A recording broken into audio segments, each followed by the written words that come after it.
Bonjour à tous, merci d'être là. Donc, nous allons vous parler de l'histoire de France, de l'identité française. Donc, j'ai une première question pour vous. Existe-t-il, selon vous, une identité nationale française? C'est une question complexe et sensible. Alors oui, oui mais. Oui mais parce qu'une nation, c'est un corps social. Or, un corps social, c'est pas comme un individu. Un individu, il a son histoire propre, sa filiation propre, qui lui appartient. Une nation, un corps social, c'est une multiplicité d'individus. Donc c'est une multiplicité d'appartenances, d'histoires personnelles, de sensibilités personnelles, de filiation politique, religieuse, etc. etc. Et pourtant, il y a quelque chose de commun. Donc c'est complexe. Je dis oui, il y a une identité française, mais en même temps, cette identité française n'est pas réductible à un modèle unique. Alors il y a l'espace, et il y a le temps. Il faut avoir toujours en mémoire le rapport entre le centre et la périphérie. Il y a le centre, géographiquement parlant, c'est Paris. Or, la vie d'un Parisien, l'identité parisienne, si l'on peut dire qu'il y a une identité parisienne aujourd'hui, dans une ville aussi mêlée, n'est pas celle d'un Provençal ou d'un Alsacien ou d'un Breton. Il y a la division du temps. Un paysan breton au XVIIe siècle ne vit pas comme un marin provençal au XXe siècle, au XIXe siècle, ou comme un cadre parisien au XXIe. Or, pourtant, tous ces gens ont quelque chose en commun qui est leur appartenance à la France, à cette longue histoire qui est celle de la France. Donc la France, elle a une identité, mais il faut avoir bien toujours en tête cette idée qu'en réalité, cette idée, en même temps, elle est un peu multiple, un peu, selon un mot qui était à la mode à gauche il y a 20 ans, mais qui ne me fait pas peur, moi, un peu pluriel, si vous voulez. Voilà. Si on veut réduire l'identité française à un modèle unique, uniforme, on se trompe, on rabote la réalité et on va mentir sur la réalité, parce que cette réalité, elle est multiple. Alors cette identité, pour développer un tout petit peu, de quoi elle est faite? La France, c'est une communauté politique formée dans la durée, c'est une nation, d'abord, ce n'est pas une race, ce n'est pas une ethnie. Il n'y a pas d'ethnie française. Même s'il y a un composé historique, une composé majoritaire qui est que la France étant un peuple européen, les Français sont majoritairement un peuple de type européen. Pour autant, notre histoire a agrégé, notre histoire est complexe. Et par exemple, la Martinique ou la Réunion étaient françaises avant Nice, ce qui fait qu'il y a eu des Français qui n'étaient pas des Blancs depuis longtemps. Voilà. Donc, être français ne tient pas à la couleur de la peau. Être français, ça tient à notre histoire. Pas seulement à notre langue. Notre langue joue un rôle capital, mais pas seulement. Les Belges parlent français, ils ne sont pas français. Les Suisses, les Vaudois parlent français, ils ne sont pas français. Donc la langue est un élément de notre culture, de notre identité culturelle. Ce n'est pas l'élément central, ce n'est pas le seul. La France, c'est une histoire et c'est une nation. C'est une nation qui s'est forgée sur plusieurs siècles. C'est une construction politique. En réalité, c'est une construction politique, c'est-à-dire qu'il y a un processus long qui s'est fait sur plusieurs siècles. Ce qui fait que le fait que ce soit étalé dans le temps, c'est très difficile de dire quel est le point de départ. Quel est le point alpha de la naissance de la France? Très difficile à dire, très difficile à dire. C'est pour ça qu'on prend toujours des personnages symboliques ou des époques symboliques qui donnent des repères. On dit toujours, l'école d'autrefois enseignait nos ancêtres les Gaulois. C'est vrai que les Gaulois sont nos ancêtres. Maintenant, à l'époque de la Gaule, la France est encore très très loin. Et Vercingétorix n'est pas un Français, ça ne veut rien dire. Pour autant, et il m'a marqué une pierre sur notre chemin collectif, lors de la guerre des Gaules, Vercingétorix unifie une partie des tribus gauloises contre l'envahisseur romain. Et le dessin du territoire contrôlé par Vercingétorix au maximum de sa puissance esquisse déjà quelque chose de ce qui sera le futur dessin de la France. Donc il y a un élément. Il y a un autre personnage symbolique qui est Clovis. Ça me paraît plus important. Clovis est un roi franc. C'est un roi franc. Les Francs sont des peuples qui sont venus de l'Est, des peuples d'origine germanique d'ailleurs, et qui ont envahi lors du processus des grandes invasions, qui est un processus qui déroule entre le 4e, 5e, 6e siècle, qui ont pénétré dans le territoire français, qui sont d'ailleurs un point un peu plus que de détail, quand on parle des grandes invasions, c'est une image. En réalité, ce sont quelques dizaines de milliers d'individus qui arrivent à chaque fois, et qui se greffent sur le peuplement antérieur. Si vous voulez, il n'y a jamais eu un déferlement de millions et de millions de personnes, ce qui fait qu'on peut-être en dira un mot à la fin. Le processus migratoire que nous connaissons aujourd'hui, à mon sens, n'a pas de précédent historique. Donc les grandes invasions, même, ce sont en réalité des petites invasions, numériquement parlant. Mais donc les Francs sont de tribus germaniques qui viennent s'installer après les Gaulois, qui étaient des Celtes, qui eux-mêmes, c'est un peu complexe. Et l'un d'eux, Clovis, à un moment donné, parvient à unifier un territoire très vaste. Ce territoire ressemble à ce qui deviendra la France. Je dis ressemble simplement, attention, parce que Clovis est aussi roi sur une partie de l'actuelle Belgique et une partie de l'actuelle Allemagne. C'est compliqué. Mais ce qui est important dans le cas de Clovis, c'est sa conversion au christianisme, et sa conversion qui se fait, puisque c'était des rois païens, et qui se fait dans la romanité, c'est-à-dire qu'il se fait catholique. D'où ce lien avec Rome qui est très important. Pourquoi ? Pas tant sur le plan religieux en tant que tel, si bien sûr, parce qu'il y a un lien historique, je dirais, entre la France et le christianisme de ce point de vue-là, mais le fait qu'il soit converti au catholicisme et non pas à l'arianisme, qui était une hérésie chrétienne très répandue dans l'Europe des premiers siècles, fait que la soumission au pape, la reconnaissance du pape comme autorité spirituelle, fait qu'il y a un double pouvoir. Il y a le pouvoir temporel qui va être celui des souverains de France, les rois de France, puis etc. Et puis il y a un pouvoir spirituel qui est celui du pape. C'est-à-dire qu'il y a une distinction, la conversion de Clovis au catholicisme opère cette distinction capitale de notre histoire, qui est la distinction entre le temporel et le spirituel. Au pape, le spirituel, au souverain français, au roi, le temporel. Donc une distinction entre le politique et le spirituel. Ce qui ne veut pas dire que les deux n'ont pas de rapport. Ils ont même eu pendant des siècles un rapport très intime, puisque nous étions une nation de culture chrétienne, mais enfin, il y a une distinction. Les deux domaines, le domaine de Dieu, le domaine de César, sont distincts. Ils sont distincts dans l'histoire de France, c'est très important. Donc Clovis est un repère. Ensuite, les royaumes mérovingiens qui sont succédés à Clovis vont s'effondrer. On va refaire, une unité va se refaire sous les Carolingiens, Charlemagne. Et puis les petits-fils, il y a une division de l'Empire qui se fait ensuite, de l'Empire carolingien qui se fait. En 843, il y a une date repère importante qui est le traité de Verdun. L'Empire de Charlemagne est divisé en 3 parties. La Francie occidentale, Francie veut dire le pays des Francs, si vous voulez. La Francie occidentale, la Francie du milieu et la Francie orientale. La Francie occidentale, c'est ce qui va devenir la France. Et si on prend la division de l'Empire issue de la division de l'Empire de Charlemagne, il y a quelque chose qui s'esquisse, qui ressemble déjà au territoire français. Là-dessus, ce royaume franc ne va pas durer très longtemps. Il y a de nouveau des divisions, etc., etc. Et puis, il y a une recomposition qui va se faire sous l'égide d'une grande famille qui sont les Robertiens. Les Robertiens dont être issu un roi qui s'appelle Hugues Capet, qui va lui-même, sa famille va prendre le pouvoir. Et Hugues Capet, roi de France capétien, évidemment, devient roi en 987 et sa famille va régner sur la France jusqu'à au sens large, jusqu'à la Révolution française et même au-delà, puisque la Restauration et Louis-Philippe, ce sont des Capétiens à leur manière. Voilà. Donc c'est l'histoire de la monarchie française. Sous la monarchie française, la France va se construire. La France, c'est ce que je dis là n'est pas un présupposé ou une déclaration royaliste en tant que telle. C'est un fait d'histoire. Ce sont les rois de France qui ont construit la France telle que nous la connaissons. Alors, ce qui est assez intéressant de voir malgré tout, c'est que alors c'est un processus qui va s'étaler sur plusieurs siècles, hein, attention. Hein.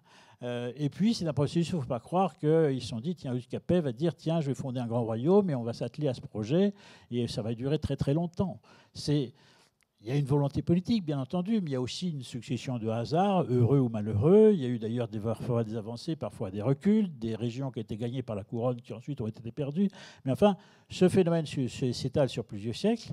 Mais il se constitue, et les Capétiens, c'est ça qui est intéressant, je le disais, c'est qu'au fond, on s'aperçoit que leur espace de souveraineté, d'abord au fur et à mesure que le territoire de la couronne progresse par rapport, on est dans un monde féodal, quand le roi prend le contrôle d'une région, eh bien, il reprend des territoires dont il était suzerain, et il reprend le pouvoir sur ses vassaux. C'est-à-dire que, au fond, il y a une composition politique qui s'opère à ce moment-là, et qui s'opère sur un territoire. Si vous prenez le dessin de la Gaule de Vercingétorix, le dessin de la Gaule franque, celle de Clovis, le dessin de la division de l'Empire de Charlemagne, on retrouve un peu ce même espace. Ça veut dire quoi? Ça veut dire que le territoire français est un territoire non seulement anciennement peuplé, évidemment, mais où il y a une unité politique qui est au fond très, très ancienne. Et cette construction des rois de France va se faire donc sur plusieurs siècles. On peut dire que, alors quand commence la France? Impossible, je vous l'ai dit, impossible de dire une date. En revanche, on peut historiquement établir des moments où on peut dire qu'il y a des symboles forts, qui veut dire qu'on passe du monde des Francs au monde de la France. 12e, 13e siècle, schématiquement, fin 12e siècle, on peut dire, on sait que la France, ça veut dire le royaume des Capétiens. C'est qu'on est passé du monde des Francs au monde de la France. Et le thème de roi de France s'impose chez les rois à partir de Saint-Louis. Le roi n'est plus le roi des Francs, il est le roi de France. La conscience nationale française, elle arrive assez tard, au début de la guerre de 100 ans. On est dans un système de guerre féodale entre le roi d'Angleterre et le roi de France, parce que le roi d'Angleterre, en tant que suzerain, en tant que vassal du roi de France, a des territoires sur le continent, opposition de deux familles. Et puis à la fin, c'est une guerre de type national entre deux peuples, deux nations, entre les Français et les Anglais, schématiquement sous Jeanne d'Arc.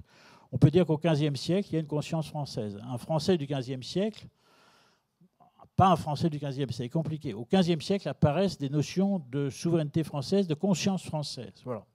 Maintenant, on est dans un monde très complexe. Le monde d'autrefois, nous sommes dans un monde de l'interconnexion, de l'immédiateté, etc. Quelle était la perception de l'espace politique d'un paysan berrichon au XVIe siècle?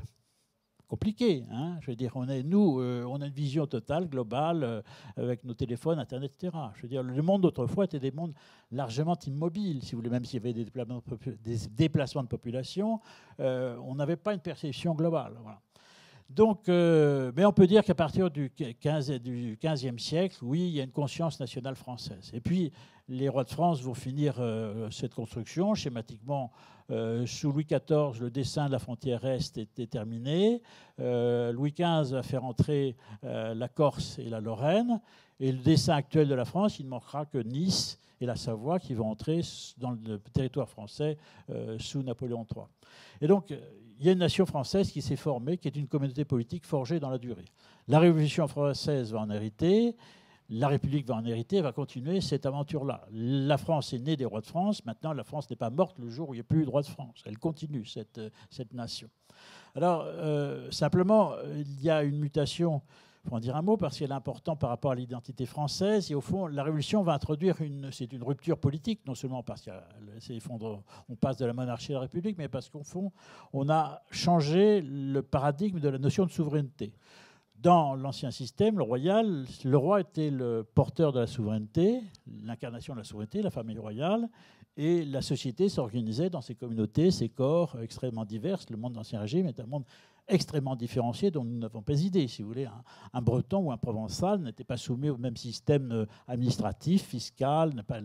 Il y avait toute une loi, une jurisprudence législative qui différait d'une province à l'autre. C'est un monde extrêmement divers et très intéressant de ce point de vue-là, d'ailleurs, ce qui montre qu'une société peut fonctionner de façon uniforme. Mais enfin, la Révolution va introduire une rupture, évidemment, et une rupture aussi philosophique, de philosophie politique, puisque la Révolution pose en principe que la souveraineté, c'est le peuple. Voilà. Avant, c'était le roi, le souverain. Maintenant, c'est le peuple qui est le souverain. Et donc, on a deux notions, alors que, au fond, la notion traditionnelle, c'était le roi était le représentant de la nation et qui en était l'incarnation, en quelque sorte. Après, c'est le peuple. Et donc, on passe à la notion de nation héritage, qui va être perpétuée, au fond, par les pensées de droite, contre-révolutionnaires ou non, et puis à la notion de nation-contrat. je suis français parce que je choisis d'être français. C'est-à-dire qu'à partir de la Révolution, la nation est définie comme un rassemblement, c'est la pensée de Rousseau, des gens, l'exercice de la volonté générale, les gens qui veulent vivre ensemble, qui décident de vivre ensemble. Et donc ces deux réalités-là, le concept de nation héritage et de nation contrat vont coexister dans l'histoire politique française au XIXe et au XXe siècle. La nation héritage, c'est une notion plutôt de droite. Je suis français parce que c'est un héritage de mes pères, etc. La notion contrat, c'est plutôt l'idée que je suis français parce que je choisis de l'être. Pour accorder, ou du moins trouver un compromis entre ces deux notions, on va dire une notion de droite, une notion de gauche, je fais très très court et très vite, bien évidemment, c'est la notion de... C'est Ernest Renan. Renan, philosophe et théologien au XIXe siècle, qui en 1882 fait un discours sur la nation, et il dit la nation, c'est à la fois un héritage, ça c'est la notion d'héritage, si vous voulez, et il dit c'est aussi la volonté de perpétuer cet héritage. Ça, c'est l'idée plutôt, ça fait part à la volonté. Et donc, il y a cette réalité-là. Donc, l'identité française, c'est une histoire, mais c'est aussi il faut aussi accepter, donc cette histoire, elle n'est pas fermée. On peut devenir français en venant d'ailleurs, mais c'est à condition de le vouloir. Et à condition, je dirais, un peu simplement, de jouer le jeu, c'est-à-dire d'entrer dans la mécanique française, d'entrer dans les mœurs françaises, d'entrer dans les lois françaises, dans les coutumes françaises, et c'est ce système-là. Donc l'identité française, elle n'est pas close, elle n'est pas génétique, elle n'est pas ethnique, si vous voulez. Maintenant, la notion d'histoire et l'apport du passé est capitale dans cette réalité-là. En même temps, elle est ouverte. Elle est ouverte à condition que le minoritaire, celui qui arrive d'ailleurs, il entre il se moule en quelque sorte dans ce grand jeu de cette grande histoire de France, commencée il y a 1000 ans, et qui durera autant que nous arriverons à la faire vivre, et tout est possible de ce point de vue-là. Merci beaucoup. Selon vous, quels personnages incarnent le mieux l'identité française et ont façonné l'esprit français au fil des siècles ? Alors ils sont multiples, ils sont vraiment multiples, les personnages qui ont incarné l'identité française. Si vous voulez, j'ai cité Clovis, c'est un beau symbole, le symbole du lien entre la France et le christianisme. On pourrait pas citer Saint-Louis, qui est un grand personnage, grand roi, un grand saint, très grand personnage, de grande profondeur. On pourrait citer Jeanne d'Arc. J'ai personnellement une dilection toute particulière pour Jeanne d'Arc, qui est pour moi un héros extrêmement symbolique. C'est à la fois une femme, une sainte, un chef de guerre, une vierge guerrière. C'est un personnage tout à fait fascinant, avec une pureté d'âme tout à fait extraordinaire. Si on lit les minutes du procès de Jeanne d'Arc, c'est quelque chose d'extrêmement émouvant. Jeanne d'Arc, elle réunit à la fois, je dirais, la terre et le ciel. C'est la volonté politique, c'est la volonté, c'est l'idée que il ne s'agit pas de prier, c'est aussi il faut agir, et agir avec son épée quand il le faut. Voilà. Donc il y a une sorte c'est un personnage complet, Jeanne d'Arc, de ce point de vue-là. Pour moi, c'est un personnage très, très, très symbolique de l'histoire de France. Alors après, on va trouver beaucoup, il y a eu nous avons plus de héros et saints pendant toute notre histoire moderne, et jusqu'à, je dirais, votre question est extrêmement vaste. On pourrait passer 1 heure ou 2 heures à égrener la liste des grands personnages de l'histoire de France. Je ne suis personnellement pas un admirateur éperdu de Napoléon, contrairement au chef de votre parti, mais objectivement, c'est un immense personnage, un immense personnage qui a beaucoup compté dans l'histoire du monde, dans l'histoire de la France aussi. Et au XXe siècle, nous avons des très grands personnages. Les grands généraux de la Première Guerre mondiale, on a des très, très, très belles figures. Les grands généraux chefs de guerre de la Seconde Guerre mondiale, des hommes comme Leclerc, Delattre, ce sont des héros magnifiques. Donc, je suis plus réservé sur le personnel politique de la Troisième République, à vrai dire, et même celui de la Quatrième, et un peu même aussi celui de la Cinquième. Et ça, ce sont mes opinions personnelles. Mais on pourrait trouver des dizaines de personnages. Alors, si vous me demandez le personnage qui, pour moi, incarne le mieux l'esprit et l'âme française, je l'ai dit, c'est Jeanne d'Arc. Parce que pour moi, c'est le personnage complet. C'est l'union du ciel et de la terre. C'est l'idée que les hommes d'armes bataillent batailleront et Dieu leur donnera la victoire. C'est ce que disait Jeanne d'Arc, c'est une très belle phrase. Et votre personnage historique préféré? Un personnage historique préféré, ben je viens de citer Jeanne d'Arc, alors je ne vais pas rajouter parce que on retombe sur elle. Maintenant, encore une fois, je ne voudrais pas m'enfermer non plus dans le culte de Jeanne d'Arc, enfin, même si il y a à toutes les époques, moi je trouve qu'à toutes les époques, on a eu c'est ça qui est merveilleux dans notre histoire. Il y a eu enfin, l'histoire de France, c'est une histoire complexe. Nous sommes, je vous l'ai dit, une vieille nation à la fois unie et à la fois divisée. La division des Français n'est pas quelque chose de nouveau. Aujourd'hui, les jeunes gens, vous sans doute vous trouvez que la société française est très conflictuelle, mais en réalité, la société française a toujours été très conflictuelle. Si vous prenez les guerres de religion sont une atroce guerre civile. Les guerres de religion, je parle de celle du XVIe siècle, entre catholiques et protestants, ça a été une atroce guerre civile, hein, qui a fait des dégâts épouvantables et des dizaines de milliers de morts. Hein. La Révolution française, j'en suis désolé, moi je n'en dis pas du bien. Je pense qu'il y a des acquis de la Révolution française qui sont tout à fait essentiels, mais qu'on aurait pu acquérir sans la Révolution. Ça, je suis persuadé. Maintenant, la Révolution française, pour sa face la plus noire, c'est une période tout à fait épouvantable. Hein. La terreur, c'est quelque chose de terrifiant. Par définition. Enfin, je veux dire, c'est un système pré-totalitaire, loi des suspects, donc il n'y a aucune possibilité d'exister dans l'opposition, ou la seule opposition qui pouvait exister, elle était militaire, c'est celle qu'ont utilisé les Vendéens quand on a voulu les assassiner. Ils se sont défendus, et bien défendus d'ailleurs. Voilà. Donc la Révolution est une période très, très, très chaotique. Le 19e siècle politique, notre 19e siècle est une période extrêmement chahutée sur le plan politique. Donc je dis ça, on ne va pas refaire toute l'histoire de France, mais je veux dire, il y a à la fois une unité française qui est très ancienne, et en même temps une conflictualité qui existe au sein de la société française qui a toujours existé. Donc n'en soyez pas surpris. Et de ce point de vue-là, vous savez, moi, entre la gauche et la droite, c'est un secret pour personne. Personnellement, je me situe à droite.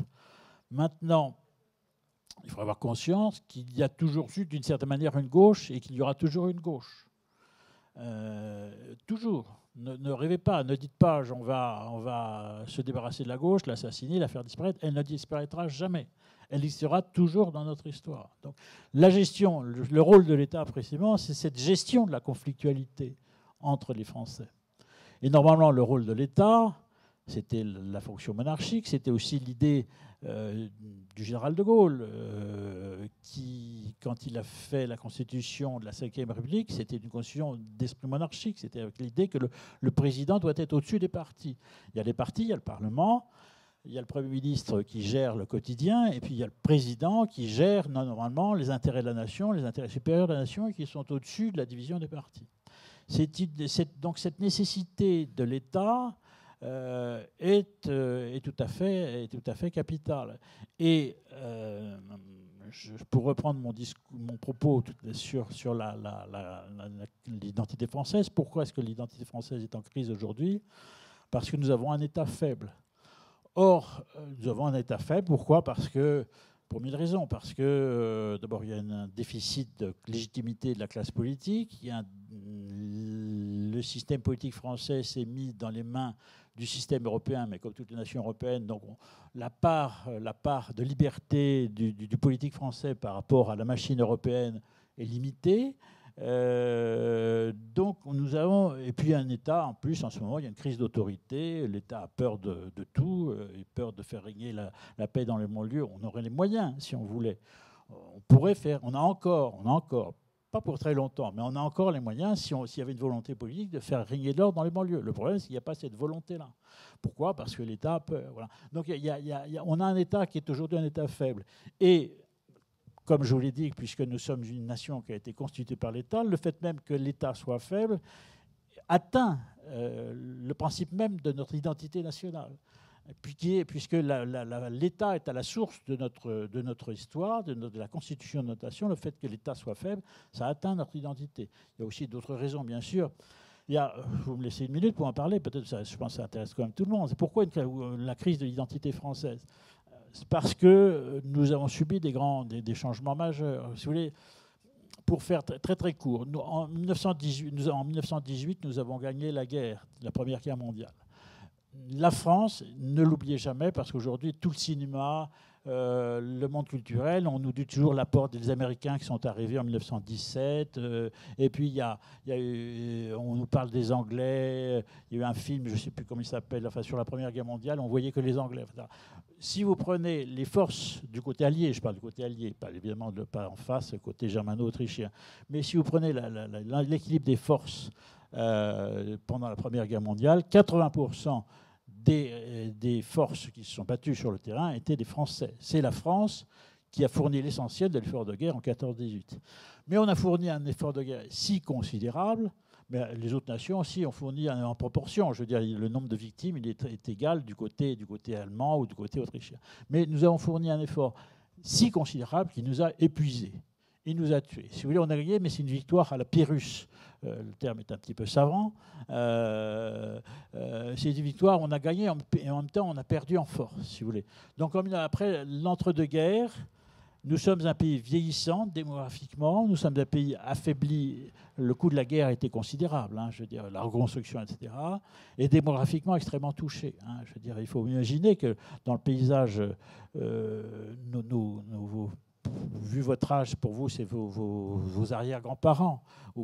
Mais je veux dire, on est dans un monde de veuves.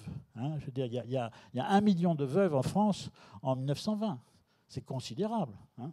Il y a des milliers d'hommes qui sont des mutilés. Vous voyez, dans les rues, vous prenez des photos des rues françaises dans les années 20, vous voyez des dizaines d'hommes qui manquent un bout de bras, une jambe, etc. Voilà. Donc un pays avec un coût humain extrêmement fort. Et ce coût humain est si fort que le pays n'a pas voulu revivre ça. Le coût il était trop fort, si vous voulez. Il était trop fort, ce qui fait qu'il y a un pacifisme extrêmement virulent qui se diffuse dans la société française. En gros, l'entre-deux-guerres, la France a peur. Elle ne veut pas revivre ça. Les Français ont fourni un effort trop grand, ils ne veulent pas redonner. Voilà. Ils ont donné, mais ils ne veulent plus donner, c'est trop, c'est trop. Ce qui fait que le résultat, c'est qu'on ne se prépare pas à la Deuxième Guerre mondiale. Alors qu'arrive Hitler, en 1933, qui lui a une vision très offensive, une vision géopolitique très certaine, et d'où nous, on adopte une vision défensive, si vous voulez, c'est la ligne Maginot, etc. Voilà. Donc 1940, défaite française. Nous avons perdu la guerre en 1940. Je veux dire, c'est un fait d'histoire. Ce n'est pas, je veux dire, ce n'est pas du défaitisme, ce n'est pas du pétainisme. C'est un fait d'histoire. En 1940, la France a perdu la guerre. Hein. Militairement, nous avons été envahis, occupés. Nous avons subi une occupation extrêmement dure. Et ce traumatisme-là de 1940, à mon avis, c'est un traumatisme qui n'a jamais été totalement guéri. Parce qu'évidemment, en 1945, je veux dire, on a gagné la guerre. Oui, c'est vrai que la France est du côté des vainqueurs. Mais c'est un petit peu... c'est un peu un tour de passe-passe, parce que même les armées françaises, même la deuxième DB de Leclerc, même les armées françaises qui ont fait le débarquement de Provence, ce sont des armées qui sont intégrées au système américano-britannique, qui sont armées par les Américains, équipées par les Américains. Nous sommes un pays diminué. Alors De Gaulle a fait de l'esbrouf, nous a mené à la table des vainqueurs, je pense qu'il a très bien fait, hein, ça, je l'en loue. Enfin, c'est une vision, c'était un peu une illusion. Là-dessus, guerre d'Indochine, nous la perdons. On se lance dans la guerre, nous sommes lancés dans la guerre d'Algérie, sale guerre, qui à la fin, d'une certaine manière, est perdue. En 1962, nous quittons l'Algérie.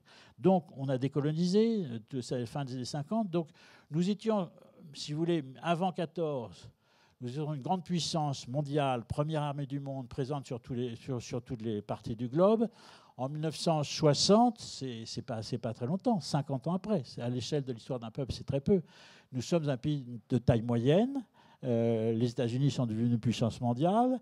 Et après la Première Guerre mondiale, la Russie qui est devenue, enfin, après la Deuxième Guerre mondiale, la Russie qui autrefois était une puissance un peu orientale, qui n'était pas une première puissance dans l'équilibre du monde, devient la deuxième puissance mondiale. Alors, De Gaulle, c'est toute l'histoire de la Ve République, va faire il met en place la bombe atomique qui avait d'ailleurs été conçue par la 4e République, etc. Il y a un effort de redressement de l'État qui est certain, que je salue, mais nous sommes un pays diminué par rapport à ce que nous sommes. Or, dans la conscience française, c'est très humiliant. C'est très humiliant. Nous étions une des premières nations du monde. 50 ans après, nous sommes une nation moyenne, une nation vieillissante. À partir des années, qui plus est, donc à partir des années, les 30 glorieux sont des années de grands changements socio-culturels. Nous étions une nation essentiellement, beaucoup encore rurale. Hein. Il faut imaginer qu'en 1945, dans l'immédiat après-guerre, le monde rural, le monde de l'agriculture, représente encore 40% du monde du travail. C'est considérable. Hein, considérable. Aujourd'hui, on est à 1 ou 2%. Hein. Je ne parle pas de la grande industrie agroalimentaire. Mais voilà. Donc, changement, on passe d'une société de type rural à une société de type industriel et même post-industriel, parce qu'à partir des années 70, on a le déclin de notre grande industrie qui fiche le camp ailleurs.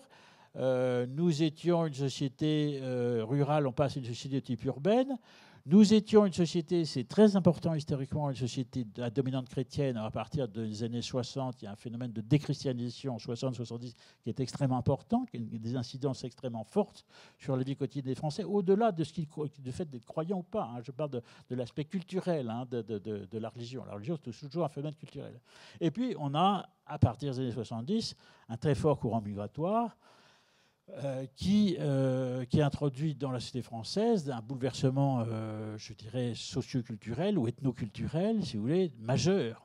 C'est à savoir que là où une religion qui était une religion extérieure à la France, avec laquelle la France a toujours eu un rapport, l'islam, il y a une histoire française de l'islam, si vous voulez. Et il y a même eu, à travers la colonisation, mais la colonisation aujourd'hui a mauvaise presse, il y a une histoire de l'islam français en quelque sorte, hein, de 1830, même si on se limite à l'Algérie, de 1830 à 1962, on a une histoire de l'islam français. Et on a eu du patriotisme français pratiqué par des musulmans. C'est une réalité de l'histoire. C'est pour ça que quand on dit l'islam est étranger à la France, attention, c'est plus complexe que ça. Il y a eu des musulmans français qui ont été des très grands patriotes français. Attention, faut être nuancé. Et donc, des changements fondamentaux qui arrivent dans notre société. Voilà. Tout ça, plus aujourd'hui cette autre révolution culturelle, mais ça qui traverse tout l'Occident, qui est la révolution individualiste des années 60-70. Schématiquement, autrefois, on considérait, pour faire très très court, c'est la révolution de mai 68, je simplifie, mais si vous voulez, mai 68, c'est une remise en cause de l'autorité, c'est l'idée que l'individu, au fond, a le droit de contester et qu'il peut lui-même définir ses lois, les lois sur lesquelles il vit. Et donc on passe d'un type de société où avant on considérait, je fais très court, c'est une formule simple mais qui donne image, on considérait auparavant, avant cette révolution, que l'individu devait quelque chose à la société. À partir des années 70-80, on inverse le schéma, on considère que c'est la société qui doit quelque chose à l'individu. C'est l'individu roi, c'est le droit de l'hommisme, c'est les droits de l'homme devenus une sorte d'absolu, si vous voulez. Et donc voilà, donc qui était un élément qui est dissociatif de la collectivité, parce que s'il n'y a plus de valeurs communes, s'il n'y a plus de références communes, si chacun se bâtit ses normes et ses règles de vie, il n'y a plus de vivre ensemble en réalité. C'est chacun pour sa gueule, si vous me passez l'expression. Et donc, voilà. Donc tous ces éléments-là, additionnés les uns aux autres, produisent une société, une dys-société en réalité, qui est la nôtre. Voilà. D'où crise profonde, si on additionne tous ces facteurs, de l'identité française. Je reviens à la question que vous m'aviez posée initialement, des grandes figures. Moi, je pense que à travers toute notre histoire, il y a eu des moments, et ce que je disais tout à l'heure aussi, il y a eu des moments d'unité, il y a des éléments d'unité, il y a des éléments de crise. Aujourd'hui, nous sommes dans un moment de crise majeure, d'effondrement de l'identité française, d'affaiblissement de la France, d'affaiblissement de l'État, de doute sur notre propre destin et sur notre destin collectif. L'histoire a toujours vu des retournements très étonnant. Notre histoire nationale a toujours vu des retournements nationaux,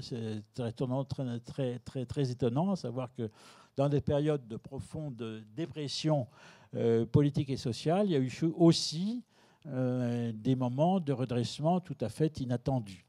Ces moments inattendus, ils sont venus à la fois de deux éléments, d'une volonté politique, donc des hommes politiques, des chefs de guerre, des héros, si vous voulez, et puis des saints. Moi, je crois beaucoup à l'importance du facteur spirituel, pris dans un sens large, qui n'est pas seulement le facteur religieux. Moi, personnellement, je suis catholique, mais je n'impose pas cette croyance à qui que ce soit.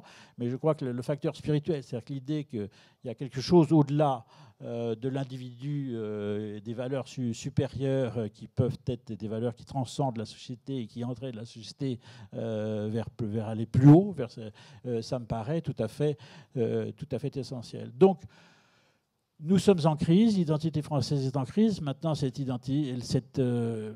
on nous connaît un processus, il faut dire les choses, un processus de décadence. Maintenant, la décadence dans l'histoire de France, elle n'est jamais inéluctable. Et on a eu des processus de décadence qui se sont retournés. On l'a vu souvent. Et donc, je pense que tous ici, nous avons en commun d'espérer d'inverser le cours, hein, bien sûr. On va enchaîner avec une dernière question avant de passer sur un temps de questions-réponses.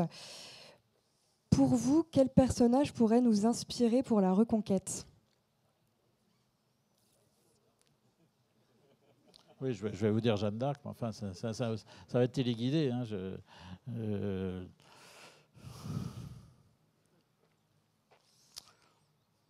vais revenir à Jeanne d'Arc quand même. Je suis désolé, je ne vais pas être obsédé par Jeanne d'Arc, mais ça sera ma journée Jeanne d'Arc. Je me suis intéressé à beaucoup d'autres personnages.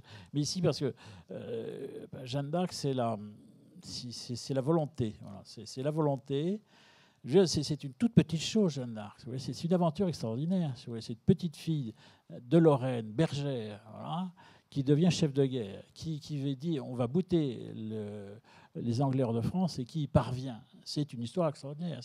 C'est un exemple. Il y a la volonté politique, il y a l'inspiration spirituelle qui est chez elle, évidemment, c'est très importante.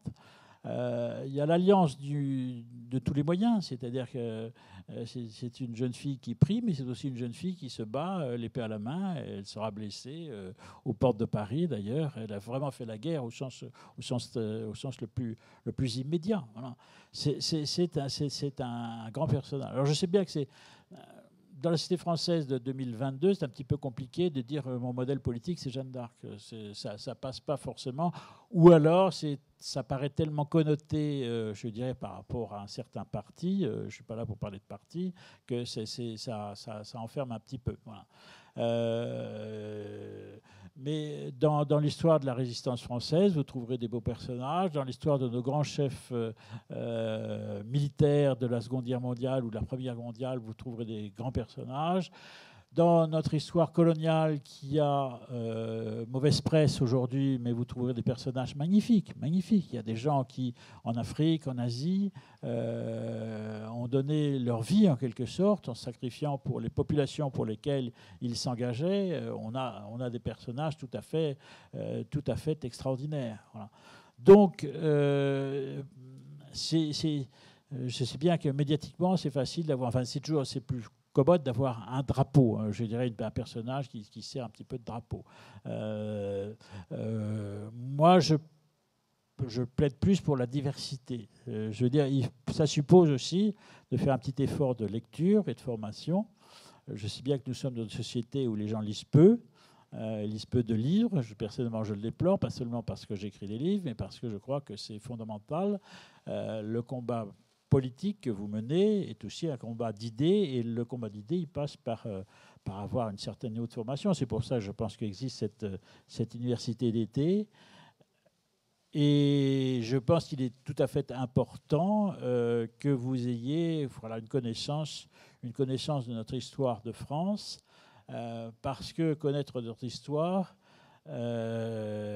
c'est en même temps une source d'espérance. Vous y rencontrerez des personnages tout à fait fabuleux, qui sont multiples.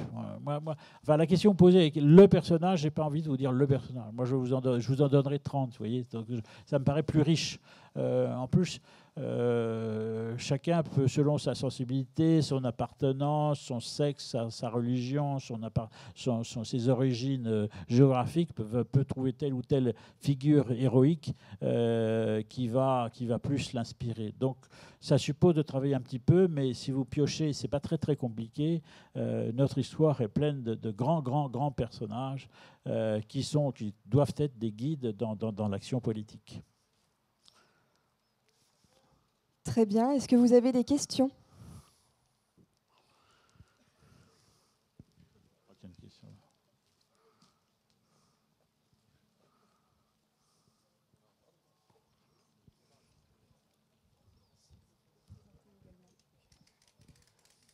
Merci beaucoup. Je suis Paul, donc de Grasse, Nice, Cannes. Vous avez parlé tout à l'heure d'un truc intéressant, c'était l'héritage, la nation héritage, la nation contrat. Donc vous disiez que l'héritage, donc ça venait de la droite et contrat de la gauche, enfin schématiquement, très schématiquement. Schématiquement. Et de ce que je remarque, Reconquête, on a bien compris cela, on a bien compris que la nation venait des deux, l'héritage et le contrat. Mais chez les gauchistes, ils n'ont pas la compréhension de l'importance de l'héritage, donc de l'histoire. Et donc ma question serait comment on pourrait leur faire comprendre cette importance, sachant que généralement quand on discute avec eux, ils n'ont pas beaucoup de temps à nous accorder, donc ils vont écouter en quelques secondes. Et ils ont aussi ce désintérêt de l'histoire. Donc la question c'est comment faire comprendre à un gauchiste l'importance de l'histoire sans lui parler d'histoire et en 30 secondes. Et moi, il faut que je vous réponde en 20 secondes. Ça, c'est compliqué. Hein. D'abord, je ne crois pas que les gauchistes se désintéressent totalement de l'histoire. Ils se fabriquent une histoire. Ils font leur choix parce que et avec leur totem, hein, le totem de la gauche, c'est la Commune, c'est de 1871, c'est le Front populaire, c'est la guerre d'Espagne, c'est une certaine idée de la résistance faussée, la résistance de gauche uniquement, etc. Voilà. Donc ils font des choix dans l'histoire. Hein. Donc écoutez, dans ces cas-là, il faut... mais c'est là où le problème, c'est évidemment la difficulté, c'est que ça ne se fait pas en 30 secondes, comme vous le disiez. Donc c'est compliqué de discuter de ça dans la rue en 30 secondes. Mais il faut les contraindre à un examen raisonné de la réalité de l'histoire. Et je veux dire, si on examine la réalité de l'histoire, eh bien on s'aperçoit que leurs schémas ne tiennent pas, ou alors reposent sur une vision biaisée, mutilée du passé. Donc il faut aller aux faits. L'histoire, c'est d'abord des faits. Et donc, il faut leur faire dire les faits. Oui ou non, est-ce qu'il y a eu des massacres pendant la Révolution française, même si la Révolution française a eu des apports positifs. Enfin, encore une fois, moi, je pense qu'on ne pouvait avoir ces apports positifs sans la Révolution. Mais enfin, oui ou non, y a-t-il eu des massacres? Et peut-on faire l'économie de dire est-ce que les massacres, c'est pas important? Si, il faut le dire. Vous voyez, donc, il faut aller à la réalité des faits. Est-ce que la collaboration, c'était que des gens de droite? Bien non, les faits que ces collaborations, c'était dommage pour leur image, toute faite. La collaboration, il y a beaucoup de gens de gauche qui venaient de la gauche et même de la gauche extrême. Voilà. Donc, à chaque fois, aller aux faits pour regarder la réalité telle qu'elle a été.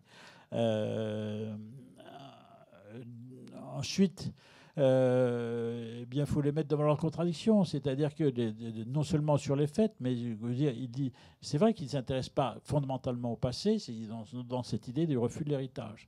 Mais c'est consubstantiel à la pensée révolutionnaire, hein, et c'est dans l'international. Du passé, faisons table rase. Hein, je veux dire, donc, il y a un moment, on n'y arrive pas, mais ça n'empêche qu'il faut le mettre dans ce genre de contradiction, à savoir que le passé, il est là en permanence. Nous sommes tous issus du passé. Le passé, il commence... il y a une heure, c'est déjà du passé. Je veux dire, en réalité, toute société est issue du passé, par définition. Je veux dire, nous sommes tous le fruit de quelque chose, et ce fruit, il est ancien ou il est proche. Mais je veux dire, on peut pas se débarrasser du passé. Et toutes nos institutions, notre état de la société, l'état de l'économie, l'état des rapports de force géopolitiques à travers le monde sont le fruit d'une histoire. Et si on ne veut pas considérer l'histoire,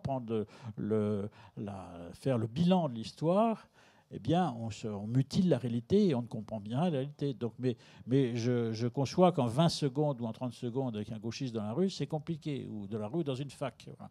Ça n'empêche que c'est le travail qu'il faut faire. Il faut les mettre devant leurs contradictions.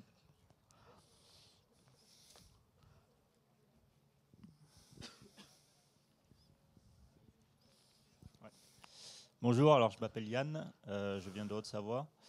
J'aurais bien aimé vous entendre développer un peu plus sur Bonaparte, parce que vous avez passé un peu rapidement en disant n'avoir pas d'admiration particulière pour lui. Alors sans entrer dans un commentaire détaillé de sa vie ou de sa carrière politique, quelles seraient vos principales critiques à son égard? Alors, Bonaparte est l'homme qui a voulu arrêter la Révolution. Hein. Il a voulu arrêter la Révolution. Alors, il a créé des institutions, une œuvre considérable qui est celle du consulat, en quelque sorte. C'est l'œuvre du consulat. Il y a Bonaparte et Napoléon, si je puis dire. Enfin, oui, Bonaparte de 1799 à 1804, et puis 1804, le premier consul se nomme empereur, il est couronné empereur, et ça se termine en 1811. Le consulat a une période de fondation d'institutions extrêmement importantes. Énormément d'institutions françaises encore en place aujourd'hui datent de cette époque. Les départements ont été créés par la Révolution, mais le principe des préfets, les lycées, la Légion d'honneur, il y a des dizaines d'institutions qui sont ce qu'on appelait, un historien appelait les masses de granit. Les masses de granit qui ont fondé la société française. Il y a beaucoup de l'organisation politico-administrative de la France vient du consulat.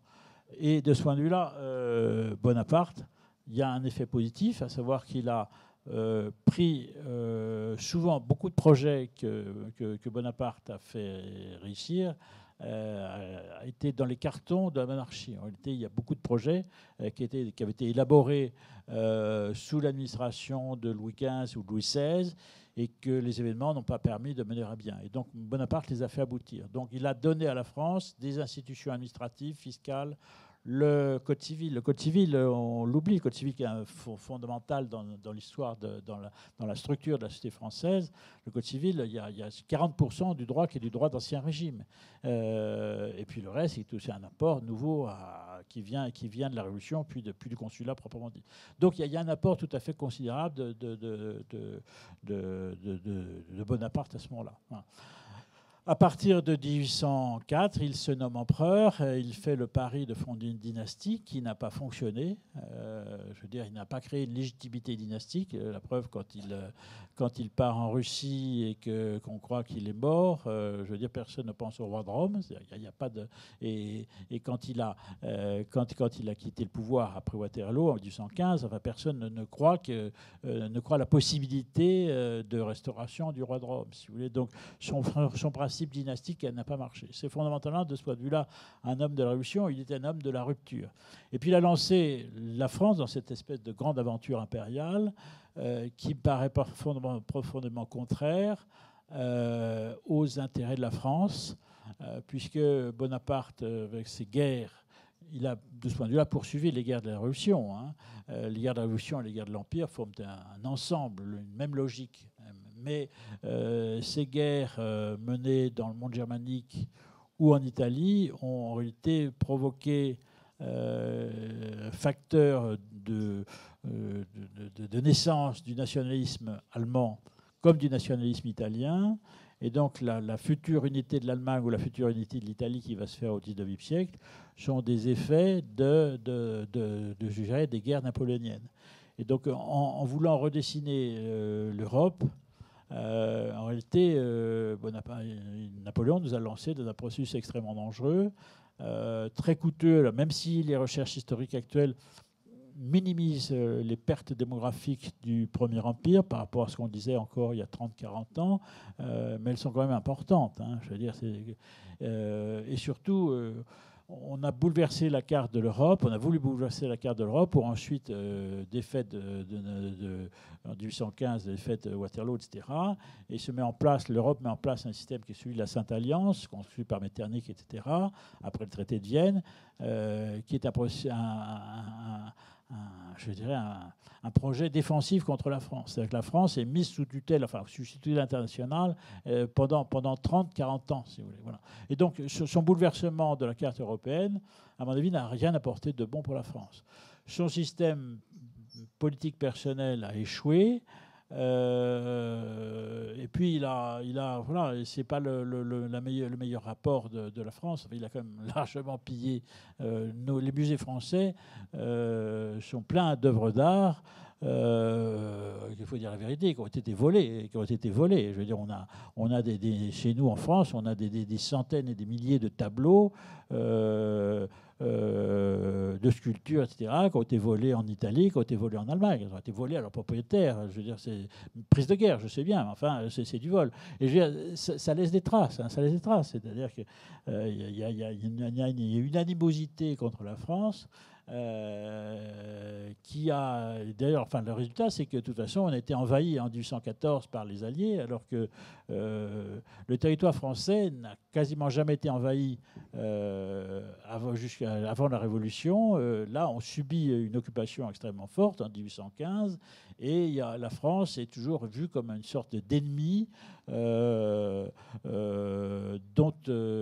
ce qui fait qu'on va mettre beaucoup de temps au XIXe siècle. La France va toujours être vue comme une puissance impérialiste, menaçante, dangereuse, ce qui fait que on mettra beaucoup de temps à rétablir des relations politiques ou géopolitiques amicales ou normales ou équilibrées. Voilà. Donc de ce point de vue-là, à mon avis, il y a un apport négatif de Napoléon.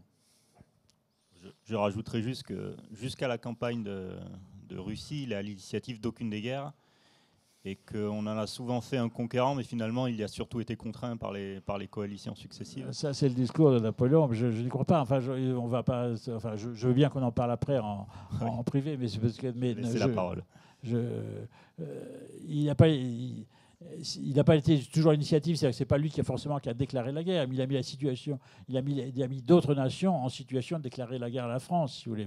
Quand vous êtes menaçant, vous mettez en situation d'être menacé. Je veux dire, il y a eu un dessein européen de Napoléon qui a profondément déséquilibré, le continent. Et il a fallu très longtemps pour reparvenir à une sorte d'équilibre. Donc, de ce point de vue-là, moi, je ne pense pas que la politique étrangère, je pense même que la politique étrangère de Napoléon a été néfaste pour la France. Voilà. Alors, on va prendre une dernière question très rapidement.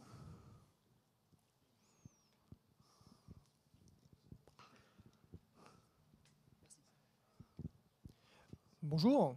Bonjour. Pas besoin du micro, ouais. Donc, je m'appelle Emmanuel, je suis des Hauts-de-Seine. Et je voudrais rebondir sur la première question qui vous a été posée. Comment, selon vous, vous expliquez qu'il y ait quand même pas mal d'historiens de gauche, pas mal d'universitaires de gauche? Je pense que le meilleur exemple qu'on peut donner, c'est par exemple Alexis Corbière, qui est quand même prof d'histoire. Qu'est-ce qui s'est passé, quoi, selon vous? Qu'est-ce qui a mal tourné? Écoutez, c'est une histoire très ancienne qui date de la Troisième République, enfin qui date de Jules Ferry. Si vous voulez, quand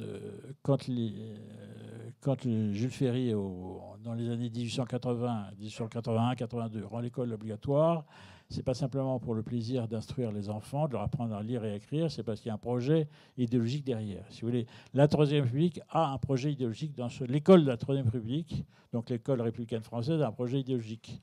Ce projet idéologique, c'était, puisque les républicains du XIXe siècle étaient tous anticléricaux, c'était de séparer la population française de l'Église, du christianisme, et puis l'idée de les républicaniser, c'est-à-dire l'idée de les convaincre que le monde d'avant 1789 était mauvais, qu'après c'est le monde nouveau, la République, etc. Voilà. Donc il y a une vision manichéenne de l'histoire qui est portée par l'école républicaine et qui fait que l'école républicaine, historiquement parlant, n'est pas une école neutre, c'est une école qui a un projet idéologique. Républicaniser les Français, ce qui veut donc dire les convaincre des bienfaits de la Révolution française et les séparer de l'Église catholique. C'est le projet, je dis ça, c'est pas de l'esprit polémique, hein, c'est un fait d'histoire.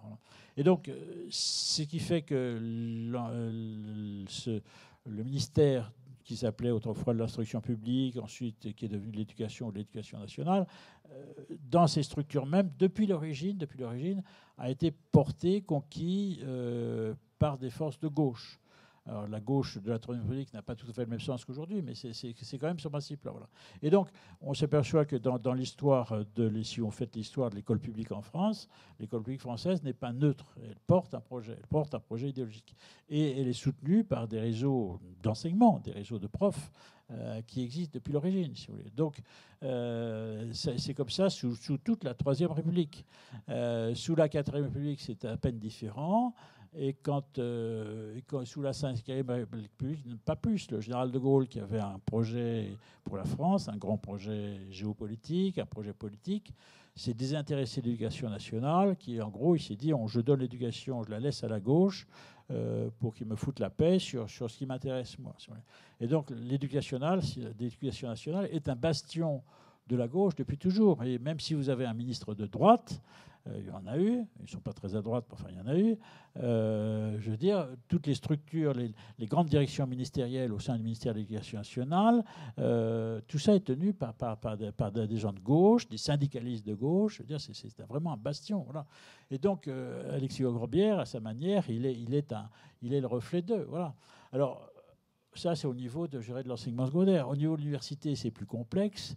Il y a en même temps un peu plus, pas beaucoup, mais un peu plus de liberté, mais il y a eu un courant intellectuel qui a dominé toutes les années 50, 60, 70, 80, qui est le courant des sciences humaines, qui est un courant de gauche. Si vous voulez, l'université française a été marxiste, pas de temps avant-guerre, mais à partir des années 45-50, enfin, dans l'immédiate après-guerre, on peut dire que ce sont des forces marxistes qui s'emparent de l'université française. Et donc, avec de rares universités qui échappent à ce point-là. Moi, je me rappelle, j'ai l'âge que j'ai. Moi, j'étais étudiant au début des années 70. Moi, j'étais étudiant, j'ai fait mes études à Paris 4, à la Sorbonne. Je veux dire, c'était la seule université parisienne qui n'était pas de gauche. Toutes les autres universités parisiennes, à l'époque, depuis le paysage un petit peu... Oui, non, mais ça a changé. Mais je vous parle de ma jeunesse, ma lointaine jeunesse. Il y avait une seule université en région parisienne qui n'était pas de gauche. Donc voilà. Donc il y a une tradition lourde dans le monde universitaire qui est d'ancrage à gauche, d'ancrage idéologique. Voilà. Donc Alexis Corbière, si vous voulez, il n'est que le reflet d'une réalité sociologique. Alors, comment inverser le courant, puisque c'est la vraie question politique qui nous intéresse, mais c'est une question immense. Il faudrait du courage politique, il faudrait un courage politique qui dure durable, si vous voulez. C'est pas simplement l'histoire d'un quinquennat, c'est l'histoire de 5 quinquennats pour rétablir le courant. Il faudrait pouvoir un changement de personnel, mais je veux dire, à chaque fois qu'il y a eu... C'est le problème, c'est qu'il faudrait une volonté politique énorme. Sinon, les profs se mettent en grève. Bon, aujourd'hui, le problème est encore plus complexe parce que plus personne n'a envie d'être prof. Donc ça, c'est encore un autre problème. Si vous voulez... évidemment, alors, je comprends que le paysage a changé. On est au début, dans les années 2020, le paysage a changé. Mais je veux dire...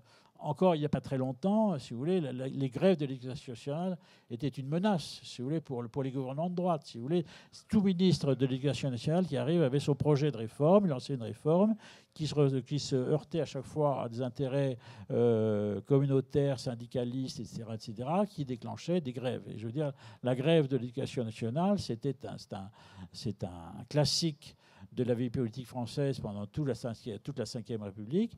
Et à chaque fois, on voit les gouvernements de droite, avec un ministre théoriquement de droite qui est ministre de l'Éducation nationale, qui lui-même recule devant sa propre administration parce qu'il n'a pas les moyens, il n'a pas de volonté politique, il n'a pas le soutien politique du gouvernement, du chef du gouvernement, ni du président de la République souvent, et il n'a pas le personnel sur lequel s'appuyer pour contrebalancer au sein du ministère et au sein des grandes directions de l'éducation nationale pour contrebalancer cette puissance idéologique de la gauche. Voilà.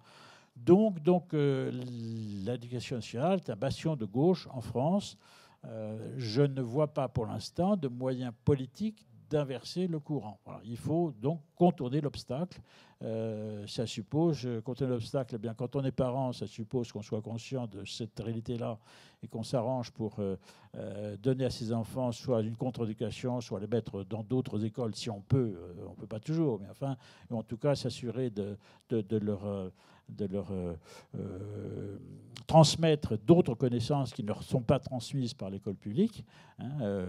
Donc contrebalancer, c'est un effort, c'est un travail pour les parents, bien entendu. Ça prend du temps, on ne sait pas toujours faire, enfin, c'est pas simple, mais c'est un impératif civique. Voilà. Si vous voulez avoir des enfants qui ne soient pas complètement tordus, apprenez-leur autre chose que ce qu'on leur apprend à l'école publique. Par ailleurs,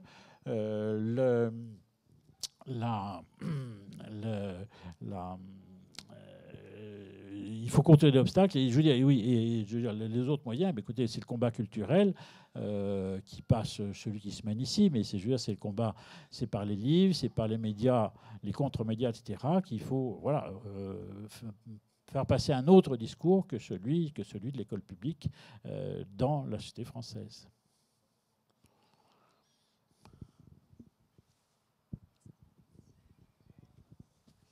Merci beaucoup pour votre intervention, Jean Sévilla. Merci à tous d'être venus et de nous avoir écoutés. Je vous souhaite une bonne journée. Merci. Encore merci pour votre intervention. Merci beaucoup. Maintenant, place à une petite pause d'une heure à peu près. Et puis nous aurons la chance d'avoir une table ronde par la suite. Donc je vous invite à aller soit voir le stand Goodies, soit prendre un café, ce que vous voulez. Vous détendre 2 secondes. Et encore un grand merci à Jean Sévilla. Merci beaucoup.